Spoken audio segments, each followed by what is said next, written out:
Hello दोस्तों, आज की इस वीडियो में हम सीखने वाले हैं क्लास 10 की ग्राफ विधि। दोस्तों, बोर्ड एग्जाम में ग्राफ विधि क्लास 10 के मैथ के पेपर में हर साल पूछे जाते हैं। आपको इस मेथड को पूरा ध्यान से देखना है और इस वीडियो को आखिरी तक जरूर देखिएगा ताकि आपको ग्राफ विधि अच्छे से समझ में आ जाए और आप इसका एक एक कॉन्सेप्ट अच्छे से समझ पाए। चलिए इस वीडियो को शुरू करते हैं। लेकिन आप पहली बार चैनल पर नए आए हैं तो सब्सक्राइब जरूर कीजिएगा, क्योंकि हमने ऐसे ही क्लास 10 का बेस्ड वीडियो लाते हैं। हम उसे ग्राफ विधि द्वारा सॉल्व करते हैं। यदि असंगत निकला तो उसे हम ग्राफ विधि द्वारा सॉल्व नहीं करते हैं। तो हम मान लेते हैं x को a1, इसको b1, इसको c1, इसको a2, b2 और ये c2। तो हम सॉल्व करते हैं। a1 का मान कितना, 1।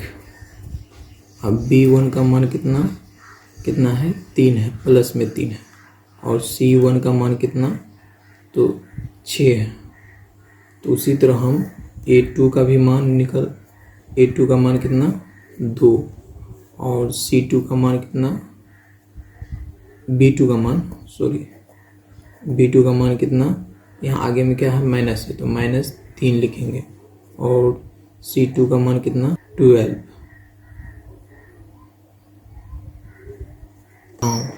अब a1 बटे a2 बराबर हो जाएगा, a1 का मान कितना, 1, और a2 का मान कितना, 2। उसके बाद b1 बटे b2, b1 का मान कितना, 3, और b2 का मान -3 है। ये 3 कट जाएगा, बचेगा कितना, -1। और c1 बटे c2, तो c1 बटे c2, c1 का मान 6 और c2 का मान 12। 6 दूना 12, यानी कि 1 बटे, इसका मान देखिए 1 बटे 2 निकला। इसका मान कितना निकला, -1। क्या एक समान है, नहीं ना, दोनों असमान है। तो इसको हम लिख सकते हैं a1 बटे a2 not equal to b1 बटे b2, क्योंकि दोनों असमान है। ऐसे हल संगत होगा।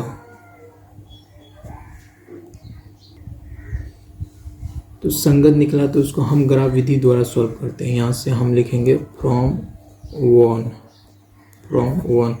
यानी कि x प्लस कितना है, 3y इक्वल टू 6। तो x बराबर हो जाएगा 6 माइनस प्लस 3y, तो 3y है तो उधर जाएगा तो -3y। तो उसको हम एक सारणी में, यानी कि एक बॉक्स बना लेंगे। इस बॉक्स में हम x और y पुट कर देंगे, x और y का मान भर देना। x बराबर 6 माइनस 3y, यानी कि x बराबर 6 माइनस 3y है। y का मान कितना रखेंगे कि x का वैल्यू निकल के आ जाए।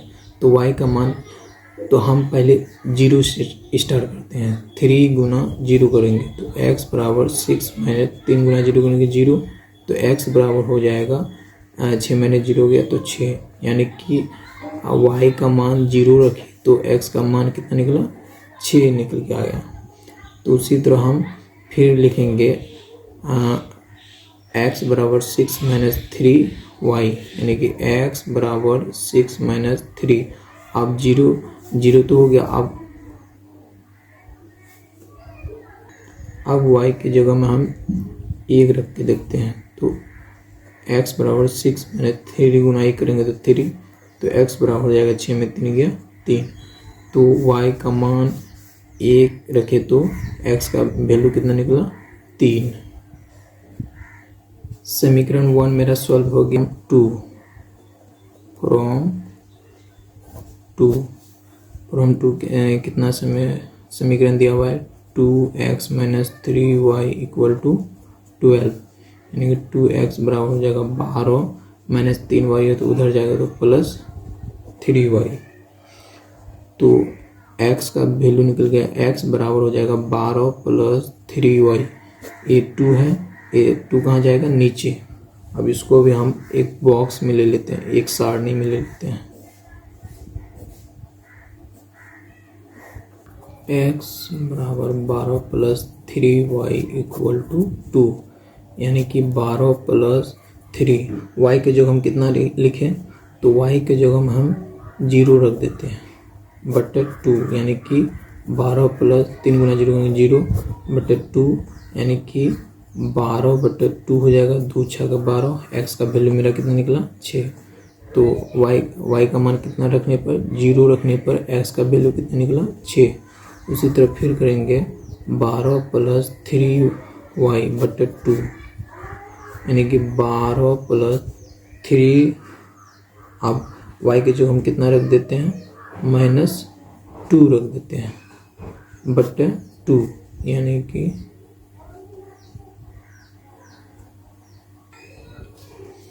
12 प्लस माइनस माइनस हो जाएगा, 3 दूना 6 बटे 2, 12 6 के 6 बटे 2 द्वितीय 6, यानी कि x का मान कितना निकला 3। तो y का मान कितना रखने पर -2, x का मान कितना निकला 3 निकला। दोनों समीकरण मेरा क्या हो गया, सॉल्व हो गया, फ्रॉम 1 का भी और फ्रॉम 2 का भी। अब चलते हैं, दोनों को हम ग्राफ विधि द्वारा सॉल्व करेंगे। दोस्तों चलते हैं, अब ग्राफ बनाते हैं। दोस्तों इस लाइन को हम बोलते हैं x एक्सिस, इस लाइन को हम क्या बोलेंगे, x एक्सिस, और इस वाला लाइन को बोलते हैं y एक्सिस, इस वाला लाइन को हम y एक्सिस बोलेंगे।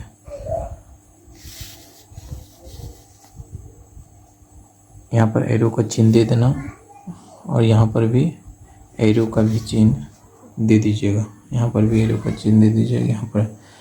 यहाँ पर मेरा मूल बिंदु है, यानी कि 0,0 मूल बिंदु कहाँ पर रहता है, यहाँ पर 0,0 मूल बिंदु को कहते हैं।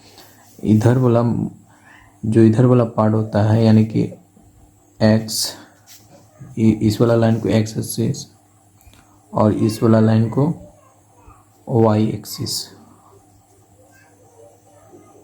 इधर लिखेंगे धनात्मक यानी कि पॉजिटिव, इधर क्या लिखेंगे धनात्मक यानी कि पॉजिटिव। 1 2 3 4 5 6 7 8। इधर लिखेंगे नेगेटिव, -1 -2 -3 -4 -5 और -6। अब y एक्सिस इधर लिखेंगे पॉजिटिव यानी कि इधर लिखेंगे क्या पॉजिटिव, यानी कि यहाँ पर लिखेंगे 1 2 3 4 5 6। इधर लिखेंगे नेगेटिव, -1 -2 -3 -4 और -5 और -6 और -7। ऐसे ही हमको सजा लेना है। तो अब हमको x और y का मान देखना है। तो x और y, दोस्तों x का मान कितना है 6 है, y का मान कितना है 0 है। अब हमको देखना है x का मान कितना है 6, तो 6 कहाँ है यहाँ पर है, और y का मान कितना 0, यानी कि 0 यहाँ पर है, तो 0 कहाँ चले जाएगा यहीं पर, यानी कि यहाँ बिंदु यहीं पर बैठेगा।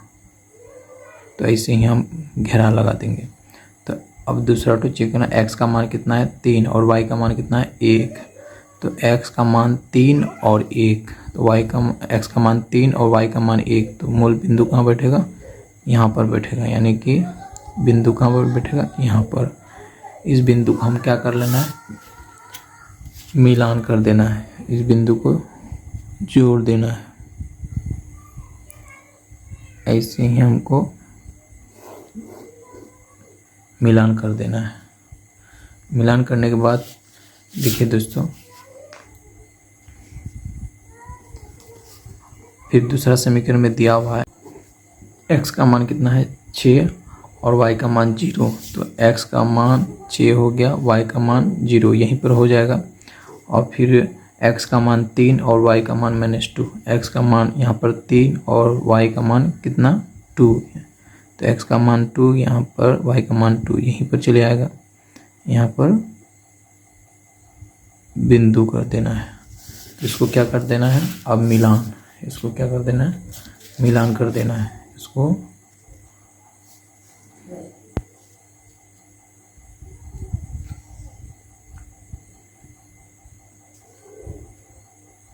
इसको मिलान कर देना है, इसको यहाँ से मिलान कर देना है। मिलान कर दिया। अब देखो यहाँ समीकरण सब अब हम क्या करेंगे बैठा देंगे। यहाँ पर कितना हो जाएगा 6 0 बैठेगा, यहाँ पर हो जाएगा 3 और 1, और यहाँ पर हो जाएगा 3 और -2 हो जाएगा। अब हम क्या करेंगे समीकरण का मान सब बैठा देंगे, यानी कि x + 3y = 6, इसका भी मान बैठा देंगे, यानी कि 2x - 3y = 12 बैठा दिए। इसका आंसर निकल के आएगा, तो अतः हल बराबर, यानी कि हल, तो x का वैल्यू कितना निकलेगा 6 और y का वैल्यू 0, यही मेरा आंसर हो जाएगा, यानी कि x का मान 6 y का मान 0, यही मेरा आंसर हो जाएगा। दोस्तों वीडियो को पसंद आया तो चैनल को लाइक और सब्सक्राइब के साथ साथ बेल आइकन पर क्लिक करने के बाद ऑल नोटिफिकेशन पर क्लिक कर दीजिए, ताकि वीडियो आप तक पहले पहुंच पाए। अगले नेक्स्ट वीडियो मिलते हैं। जय हिंद।